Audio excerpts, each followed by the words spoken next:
തിരുവനന്തപുരം തെങ്കാശി സംസ്ഥാന പാതയിൽ gas lorry മറിഞ്ഞ അപകടം. CNG ക്യാബിൻ ലോറിയിൽ നിന്ന് വേർപെട്ട റോഡിലേക്ക് മറിഞ്ഞു. 35 സിലിണ്ടറിൽ 2 എണ്ണത്തിന് ലീക്കുണ്ട്. സമീപത്തെ വീടുകളിൽ നിന്ന് കിടപ്പ് രോഗികളെ മാറ്റുകയാണ്. ആഷിൻ ഡിയേഗോ നമുക്കൊപ്പം. ആഷിൻ ഡിയേഗോ, തിരുവനന്തപുരം തെങ്കാശി സംസ്ഥാന പാത തിരക്കുള്ള സ്ഥലമാണ്. ഇപ്പോൾ ഈ ലീക്കുള്ള ടാങ്കുകൾ അത് മാറ്റാൻ സാധിച്ചിട്ടുണ്ടോ? എന്തൊക്കെയാണ് ഇപ്പോൾ സ്വീകരിച്ചിരിക്കുന്ന മുൻകരുതലുകൾ?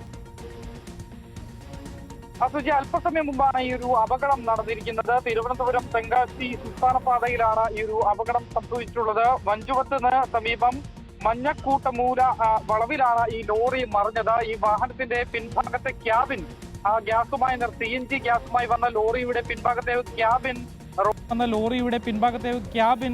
റോഡിലേക്ക് ഇളകി മറിയുകയാണ് ഉണ്ടായത്. ഇതിൽ ഏതാണ്ട് 35ഓളം CNG ഗ്യാസ് സിലിണ്ടറുകളാണ് ഉള്ളത്. ഇതിൽ 2 ഇപ്പോൾ ലീക്ക് സ്ഥിരീകരിച്ചിട്ടുള്ളത്. ഫയർഫോഴ്സും പോലീസും നെടുമങ്ങാട് പോലീസും ആ സ്ഥലത്ത് എത്തിയിട്ടുണ്ട്. പ്രദേശത്തെ വൈദ്യുതി അടക്കം വിച്ഛേദിച്ചിട്ടുണ്ട്. മാത്രമല്ല ഈ സമീപ പ്രദേശത്തായി തന്നെയുള്ള കിടപ്പ് രോഗികളെ അടക്കം അവിടെ നിന്ന് മാറ്റുന്നുണ്ട് എന്നുള്ളതാണ് ഏറ്റവും പ്രധാനപ്പെട്ട കാര്യം.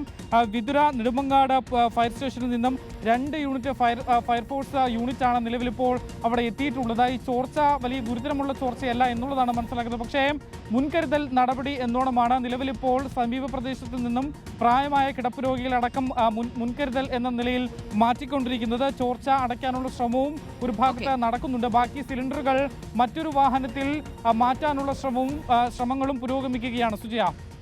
ശരി, അഷിൻ ഡിയേഗോ, കൂടുതൽ വിവരങ്ങൾ ശേഖരിക്കുക. തിരുവനന്തപുരം തെങ്കാശി സംസ്ഥാന പാതയിലാണ് ഈ അപകടം ഉണ്ടായിരിക്കുന്നത്. പ്രദേശത്തെ കിടപ്പ് രോഗികളെയൊക്കെ മാറ്റുകയാണ്. വലിയ അപകടങ്ങൾ ഉണ്ടാകാതിരിക്കട്ടെ.